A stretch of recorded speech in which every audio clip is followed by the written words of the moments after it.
senior Iranian official received at the Beirut airport, not by high-ranking representatives of the Lebanese state, but by members of Iran's ally Hezbollah. It was telling for the state of relations between the two countries. The head of Iran's top national security body, Ali Larijani, was among Iranian officials who, in recent days, said they opposed the Lebanese government's decision to disarm Hezbollah. In Beirut, he used diplomatic language, but he didn't back down. Foreign countries should not direct demands to Lebanon. The Lebanese people can make their own decisions, and we respect any decision the Lebanese government makes in cooperation with the factions.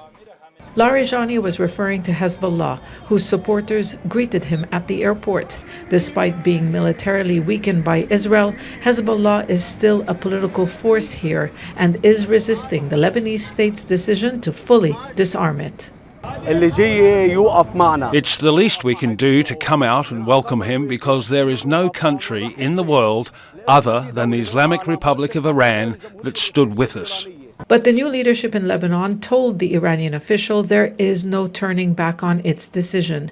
No party can carry weapons and seek foreign support as leverage, was what President Joseph Aoun said.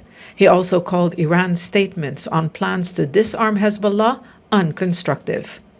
Before arriving in Beirut, Larijani was in Baghdad, where Iran's allies are also under pressure. But Larijani signed a security agreement with the Iraqi government, a deal the U.S. said would turn Iraq into a client state of Iran. There are those who believe Larijani's regional tour is part of an effort by Iran, if not to revive, at the least, to send a message that its so-called axis of resistance still exists despite suffering setbacks.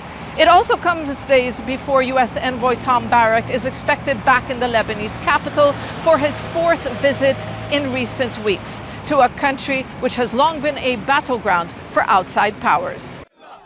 Larijani's visit is seen as an indication that Tehran is not giving up its influence here. It's also seen as a message that Iran can't be sidelined in any decision regarding Hezbollah. Zeina, Khodr, Al Jazeera, Beirut. The United States has presented Lebanon with a proposal for disarming Hezbollah by the end of the year. Phase 1 requires the Lebanese government to commit to Hezbollah's full disarmament by December 31st, in return for Israel halting all its attacks. In Phase 2, Lebanon will begin implementing the disarmament plan within 60 days, and the government will approve troop redeployments. Then Israel would begin withdrawing from the south and releasing Lebanese prisoners. In Phase 3, which should happen within 90 days, Israel is to withdraw from the last 2 of the 5 disputed border positions, and money is to be secured for reconstruction. And in Phase 4, Hezbollah's remaining heavy weapons are to be dismantled, and Lebanon's allies will organize an economic conference to support its economic recovery. This is to happen within 120 days of the plan. Lorenzo Trombetta is a Senior Middle East Analyst for the Italian news agency who has been covering Lebanon for 20 years. He explains what Iran could be trying to achieve through this visit. It's clear that Tehran is resuming its efforts to stay present in the same Mediterranean Sea. Before Lebanon, Larijani's visit to Baghdad a few days ago confirmed that Tehran's urgency to reinvigorate its battered so-called axis of resistance against this US-Israeli new order in the region. And Larijani's message to Beirut is centered on Iran's intent to resist this influence despite its weakening in Lebanon and, of course, in neighboring Syria.